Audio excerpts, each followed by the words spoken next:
Bom dia, colegas. Declaro aberta a sessão. O nosso próximo ponto da ordem do dia é o relatório do deputado PETER-HANSEN e da deputada RAFAELA sobre o reforço da aplicação do princípio da igualdade de remuneração por trabalho igual ou de valor igual entre homem e mulher. Queria também cumprimentar a senhora Comissária e dar-lhe as boas-vindas a esta sessão do Parlamento Europeu. E começaria por dar a palavra à nossa colega Kira Marie PETER-HANSEN. Tem a palavra. Muito obrigado. Como relatora.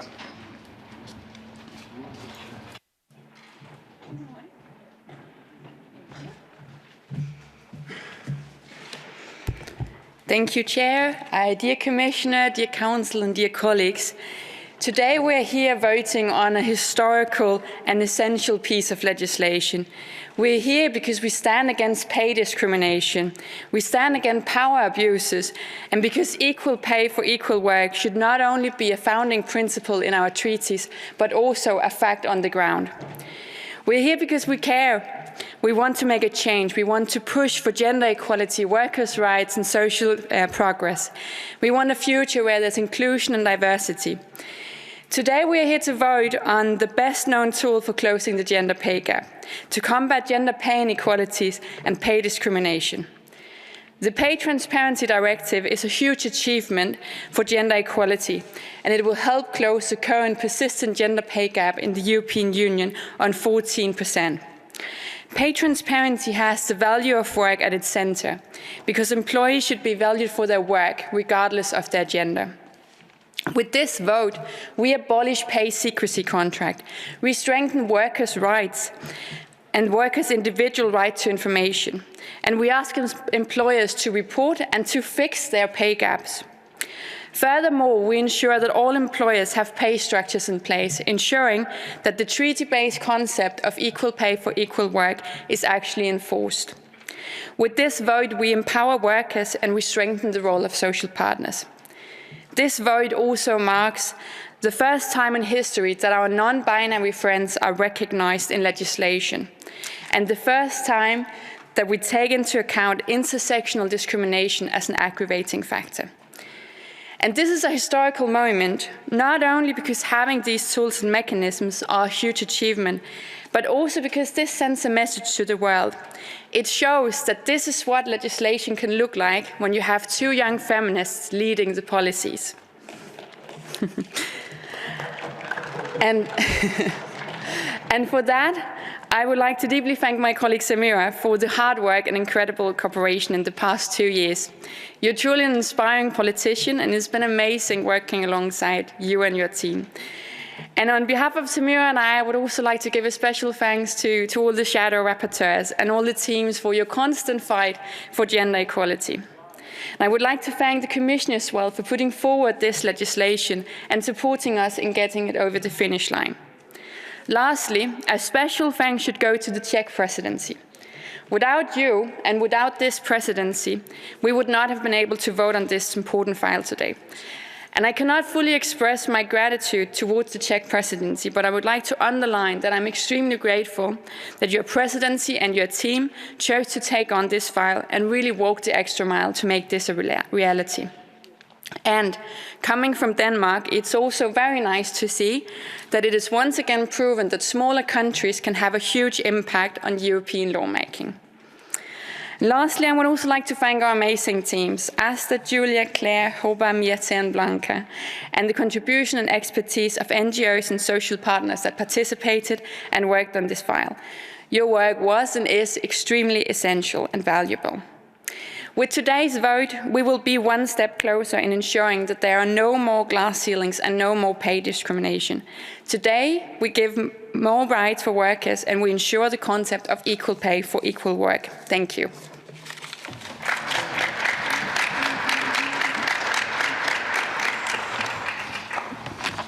Muito obrigado. Tem agora a palavra a correlatora Samira RAFAELA.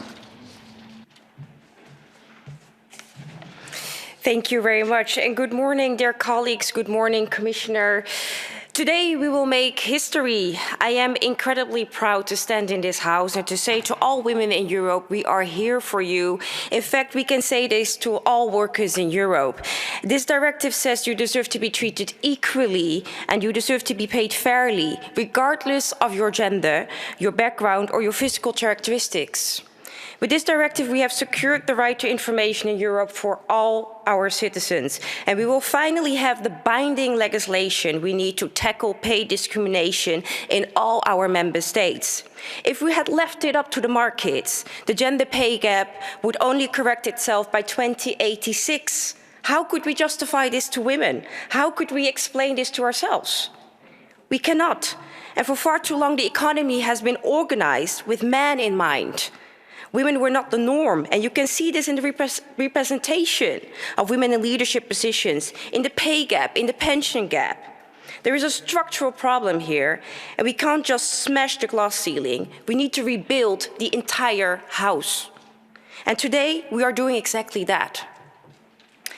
Deze wet, loontransparantie, geeft alle vrouwen in Europa de handvatten om te achterhalen of zij gelijk worden betaald.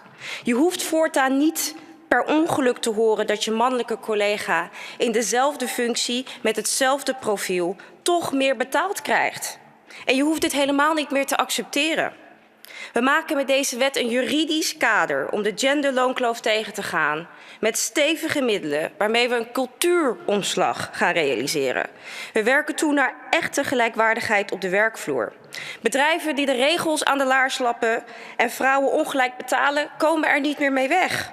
En als de zaak bij de rechter komt, dan moet het bedrijf maar zelf bewijzen dat er geen sprake is geweest van loondiscriminatie. Ik ben zo ongelooflijk trots op deze inclusieve en moderne Europese wetgeving. Voor het eerst noemen wij expliciet non-binaire mensen in de wetgeving. Voor het eerst erkennen wij intersectionele discriminatie en mag de rechtspraak dit als verzwarende factor meewegen bij zaken over loondiscriminatie. En dit was voor mij een persoonlijk punt, want ik was weggelopen van de tafel als dit er niet in zou komen. Ik zit in de politiek om de norm te veranderen en die norm moest veranderd worden. Emancipatie is een werkwoord en dat is waarom we in de politiek zitten. Om ervoor te zorgen dat emancipatie ook echt emancipatie is. I know there are those in this very room that will vote against this directive.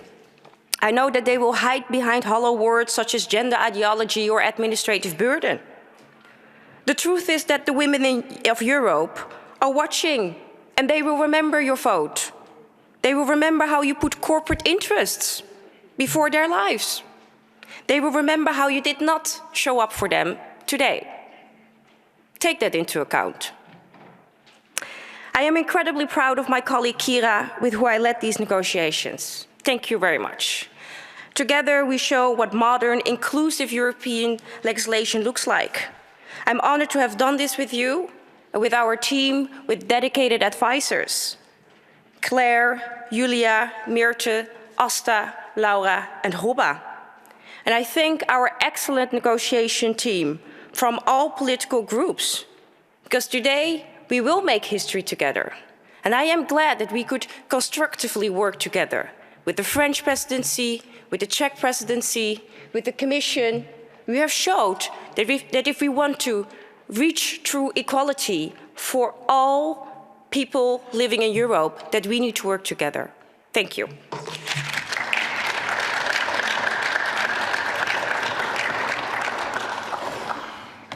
Muito obrigado. Dou agora a palavra, em nome da Comissão Europeia, à Sra. Comissária Helena Dalli.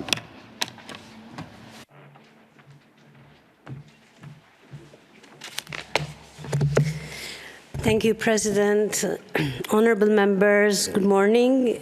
Today's adoption of the Pay Transparency Directive is a significant step towards addressing the gender pay gap in the European Union and increasing women's economic and financial independence.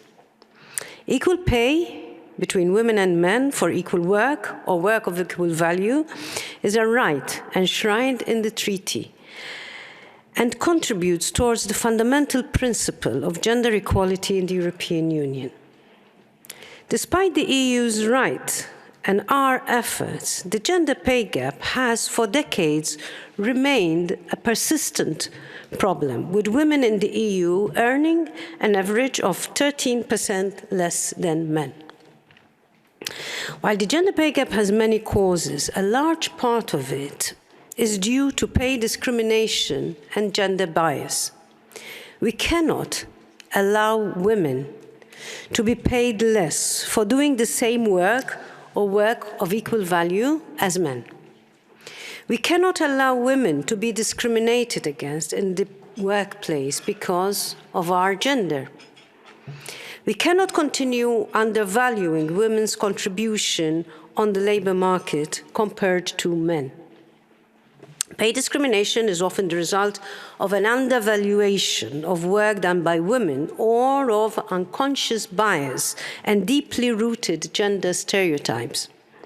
They all continue to persist in our society, and because of the current lack of pay transparency, they often go unnoticed. The Pay Transparency Directive is a crucial tool in our fight for gender equality. This new legal framework will trigger a culture change in the workplace across the Union. It will require employers to provide information on average pay levels broken down by gender for all workers performing the same job or work of equal value. And this will enable workers to identify and challenge any pay discrimination based on sex. The directive will also require employers with more than 100 workers to publish information on the gender pay gap in their organization. It will increase transparency and accountability and encourage employers to take action to close the pay gap. Having the information on pay or gender pay gaps is not enough, of course. Workers must also have the possibility to enforce their right to equal pay if they believe they are being discriminated. This is why the directive provides for stronger enforcement mechanisms. For instance, the directive will ensure that victims of pay discrimination can be represented in court by relevant associations and bodies, such as equality bodies. It will also ensure better compensation, shift the burden of proof, and set minimum standards for limitation periods. I draw your attention to a transposition period of 3 years for the entry into application of the new rules on pay transparency. During the negotiations, the Commission underlined that such longer period, a deviation from a standard 2-year transposition period, should not be seen as a precedent. It only aims at ensuring that employers will have non-discriminatory pay structures in place so as to ensure full application of the new rules at the time of transposition. Such Commission statement was included in the minutes of the meeting of Member States' deputy permanent representatives when the political agreement was endorsed on the 21st of December of last year. I thank the European Parliament, especially Samira, Kira, and the others who you mentioned, for the continued support and determination to combat gender-based pay discrimination. Your commitment to gender equality has been invaluable in the development and negotiation of this legislation. The adoption of the Pay Transparency Directive will be a significant achievement in our fight for gender equality. It is a step towards a Europe where women in all their diversity can thrive equally. Thank you.